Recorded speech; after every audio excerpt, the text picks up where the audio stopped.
Hello everyone, my name is Sakshi Pawar. I am student of Britsang Institute from batch 22. So today's topic for daily task video is the blood pressure. So the blood pressure is the force exerted by the blood against any unit area of the blood vessel wall.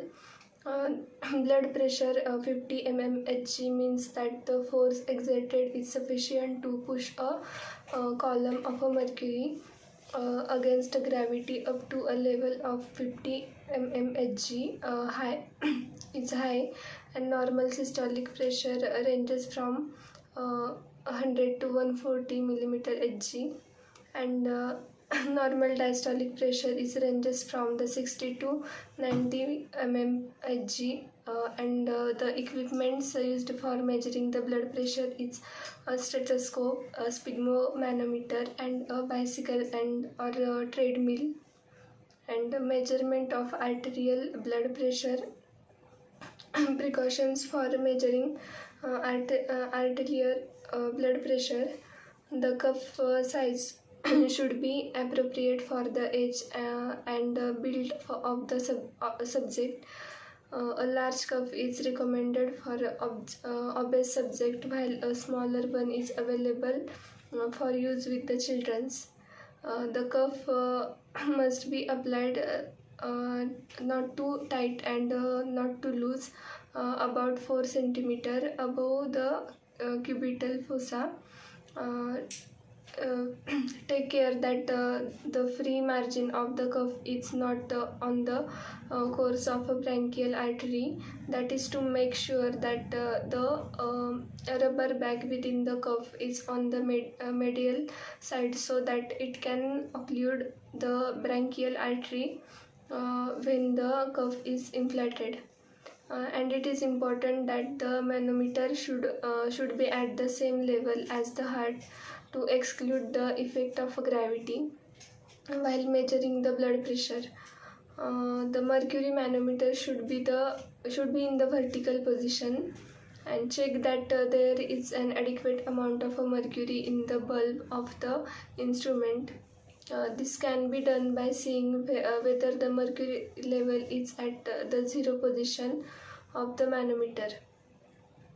The subject must be physically and mentally relaxed and in comfortable environment. The next method is palpatory method. This method only gives an estimate of the systolic blood pressure. The subject's arm should be resting comfortably so that it does not need to be actively supported while the blood pressure is being taken. A standard cuff is applied like a bandage about 4 cm above the elbow joint.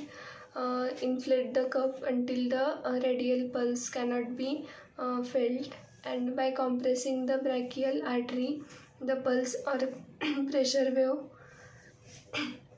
can no longer be transmitted to the radial artery. And deflate the cuff slowly, and note that the pressure at which the radial pulse can be felt again for the first time, and this will be systolic blood pressure. And the next method is auscultatory method. This method measures both systolic and diastolic blood pressures, and inflate the sphygmomanometer cuff until there is no radial pulsation. Place the diaphragm of the stethoscope over the branchial artery just above on the middle side of the elbow joint, and deflate the cuff slowly.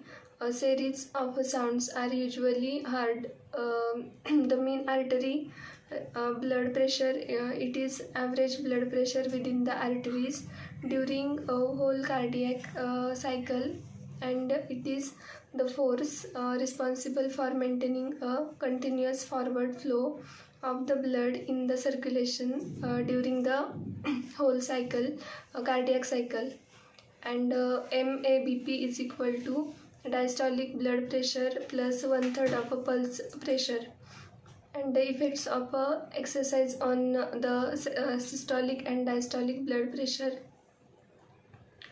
is the mild to moderate exercise which contains systolic BP increases while diastolic blood pressure remains the same. Because of a sympathetic stimulation, the cardiac output increases, which in turns increases the systolic blood pressure, but no effect on diastolic blood pressure. And the severe or heavy exercises, in this the systolic blood pressure increases further and diastolic blood pressure decreases. And more sympathetic stimulation will increase the systolic blood pressure and further, and the diastolic blood pressure drops because of a net decrease in the total peripheral resistance due to the more vasodilation effect on the arteriole and supplying the exercising skeletal muscles, and then the vasoconstriction effect on the arteriole supplying the other tissues. Factors affecting blood pressure are posture, age, gender, body build, diurnal variations, digestion, exercise, and temperature. And it also include the emotions.